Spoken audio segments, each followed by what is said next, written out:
Hola, hoy nos vamos a meter de lleno en una de las figuras más interesantes y, la verdad, más complejas del siglo de oro español. Vamos a hablar de un hombre que buscó desesperadamente la calma en medio de un caos tremendo, Fray Luis de León.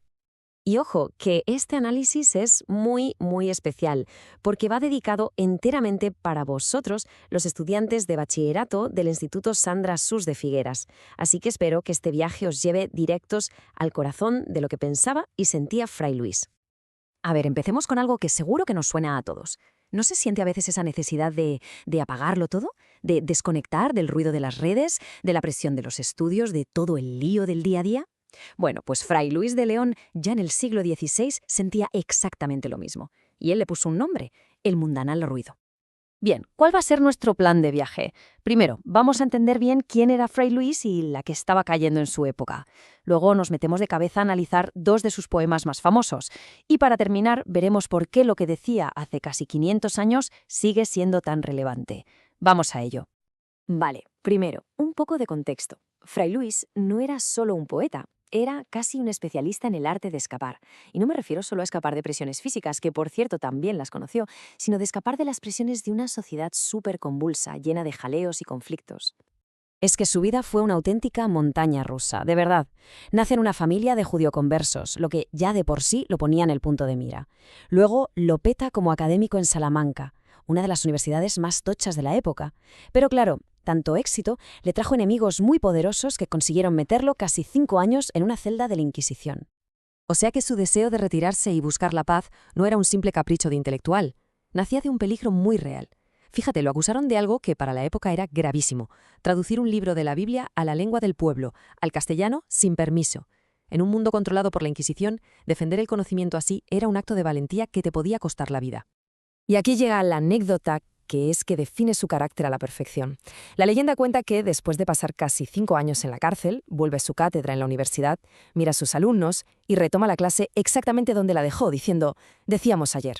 A ver, sea verdad o no, la historia es buenísima porque capta su increíble capacidad de resistencia y su enfoque en lo que de verdad le importaba, el saber.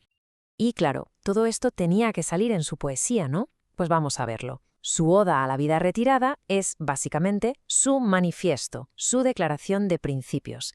Es como el mapa del tesoro que él dibujó para encontrar la paz en plena tormenta. Escuchad bien la primera estrofa porque es potentísima. Es toda una declaración de intenciones. Habla de huir del mundanal ruido, de ese caos, para seguir una escondida senda.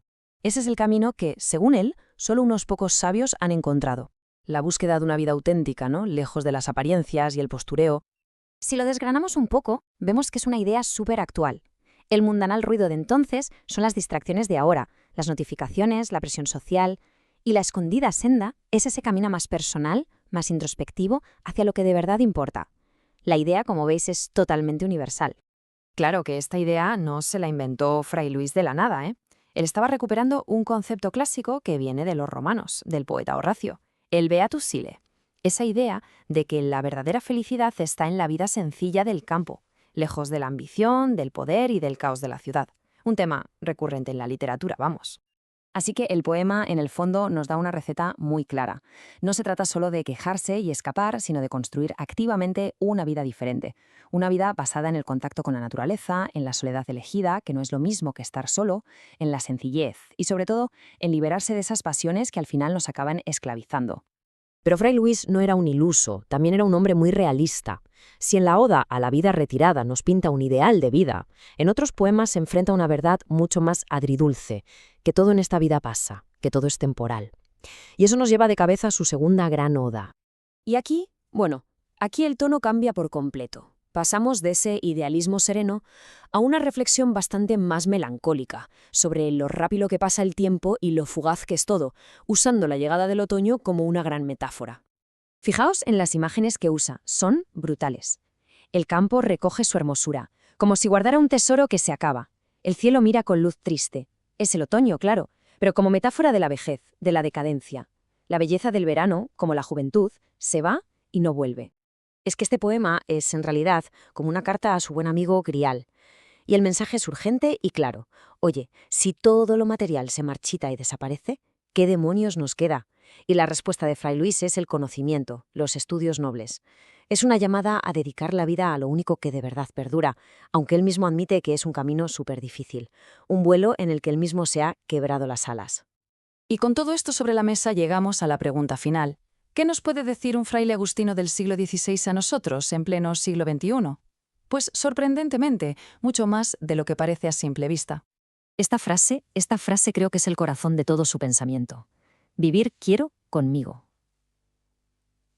La búsqueda de la paz no es un viaje hacia afuera, a un lugar exótico, sino un viaje hacia adentro, hacia uno mismo. Resume a la perfección su gran objetivo: encontrar un espacio propio, un espacio de autenticidad, en un mundo que siempre nos está empujando a ser otra cosa. Las lecciones son súper directas, ¿verdad? El mundanal ruido hoy tiene otros nombres. Son las notificaciones del móvil, la presión por tener éxito, la comparación constante en redes. La necesidad de encontrar un momento de calma, un respiro, es más crucial que nunca. Fray Luis nos recuerda que la verdadera riqueza no está en lo que tienes, sino en la serenidad y el conocimiento. Y que depende de cada uno de nosotros construir ese espacio interior. Y para terminar, os lanzo una pregunta, para que le deis una vuelta. El huerto de Fray Luis era un lugar físico, sí, pero sobre todo era un estado mental.